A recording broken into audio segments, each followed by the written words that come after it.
Here with Billy Joe Saunders at Frederick's Restaurant in Islington. First of all, we spoke to you a couple of weeks ago. How's training and preparations been going since we spoke to you last? Yeah, it's going all good. Been working hard, can't do any more than what I'm doing. I'll start my sparring next week. So, looking onwards and upwards really for me. And I mean, have you seen much more of your opponent since we last spoke to you? Yeah, just a little bit. Seen a little bit of him. It's can be awkward, tricky, but nothing I ain't got in my armour to deal with. And after this, you're hoping to be #1 for the WBO title, Peter Quillin. But there's been a change in champion in your division as well, with Felix Sturm losing his title this weekend. I mean, does that make things better for you? Is that another title you've got your eye on? Not really. I've got to take one fight at a time, really. I'm not really looking at the WBO at the minute because, for one, the fight's got to be made, and for two, where it's going to happen.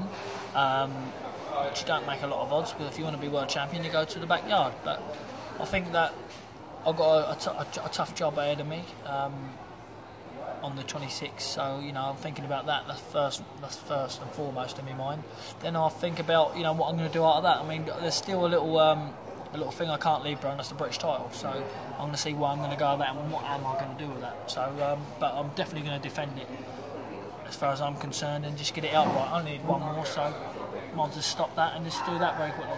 And there's a race, obviously, between you and Tyson Fury to become the first traveller to win a world title.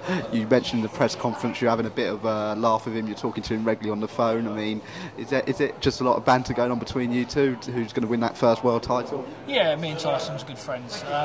If he was to win it before me, best of luck to him, and I'm sure he'd say the same about me. But you've got to look realistically. We're both knocking on the door now. He's 2 fights away. I'm potentially 2 fights away. So we're both knocking on the door, and maybe if one of us can get it, and just change things around for the community. I'm sure there's going to be lots of the travelling community up in Manchester on the 26th of July for your fight and his fight. How do you see his bout against Derek Chisora going this time round? I think that Derek, the first time, he tell you himself, coming overweight, wasn't nowhere near his best. And him and Tyson, Tyson clearly won the fight, but he's a different story now. He's got a dietitian, he's come in, he's in good shape, good health, and I think that's the reason why Tyson's took the fight, because he knows a better Derek Chisora and he wants to beat the best Derek Chisora. So fair play to Tyson, but fair play to Derek as well, to get yourself in a condition he has to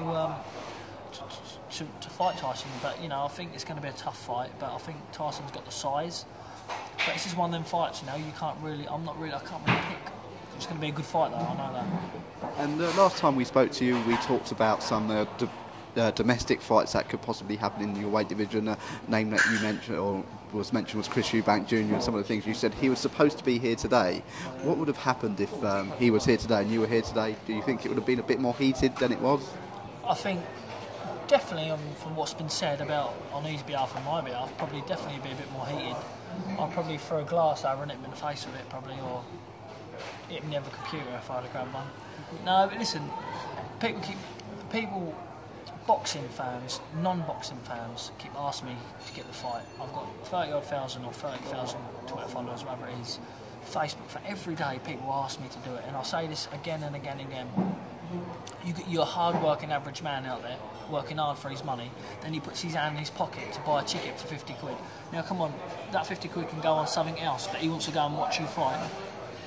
Why not have the fight that not only one man wants, but thousands of people want to see it? And they're all hard-working people. So listen, boxers are made by the public, the fans. Without the fans, the show wouldn't happen. And I think that, listen, I'm the sort of fighter that I look at that because I know what it is like to struggle and whatever else. And they don't want to go and pay and watch you smash a bum over and that's it. You're getting paid and they're lost out on their 50 quid and they're going home and they haven't seen what they want to see. They want to see Chris Eubank get smashed up and I'm the man to do it. And you mentioned before you go on to fight for a world title, you'd like to defend that British title once to win it outright. Would you like to do that against Chris Eubank Jr. just to prove your point? He's not British level. He ain't earned it. He got a mandatory, he got made, what was it? It was an eliminator, him and Nick Blackwell, and he pulled out. But he pulled out because Nick Blackwell smashed him up in sparring and dropped him 5 or 6 times, I think. I'm good mates with Nick Blackwell. I spoke to him. I think that Chris Eubank Jr had to go to hospital as well. So that's all I heard. And he wouldn't fight Nick Blackwell. So obviously Nick Blackwell got made mandatory. Funny enough, he's been made mandatory, but we're sparring in a couple of weeks. Funny, weird, but listen, he's a mate of mine anyway. You know, best of luck to him. But I think either him or John Ryder will be British champion after me. But definitely not Chris Eubank Jr. He ain't good enough. He ain't British level. And do you think, like you would like to obviously fight Chris Eubank Jr. just to give the British public what they want? And after Saturday night, where 80,000 people, Wembley Stadium, does that whet your appetite for these domestic British fights at the public one? Well, that is it. It's all about, listen, my boxing career. I'm British, Commonwealth, WBO Intercontinental, and soon to be European, and knocking on a door for a world title. Why, for my boxing career's sake, would I need to walk back down, look down, and fight Chris Eubank Jr? There'd be no point. There is no sense in it at all. But like I said, somebody's working hard for their money, and a lot of people work hard this day and age for their money. It's hard. Some people are not even working and they still try and buy a ticket. So why not give them what they want to see? Simple as that. That's the sort of man I am, and that's what I would be prepared to do for the boxing public, because they paid to come and watch me. And after seeing what happened on Saturday night, 80,000 people packed into the National Stadium, you were there for the FA Cup. I mean, do you have now aspirations to headline a big stadium like that in your career? I think that fight there was made by the first one. So, you know, like Frank was saying earlier on, you can never predict in boxing. You know what I mean? You know, you might walk out the door, you know, bump into someone, Real starting, all of a sudden, look at Derek Chisora and David A. A little thing at a press conference, they sold a football stadium out. So it's something in boxing, I think, for financial wise, you've got to have a bit of luck. And, you know, the right opponent's got to be there for it. And Chris Eubank Jr., for some reason, I haven't picked me out to want my name to be mentioned. The public have picked me out to fight him.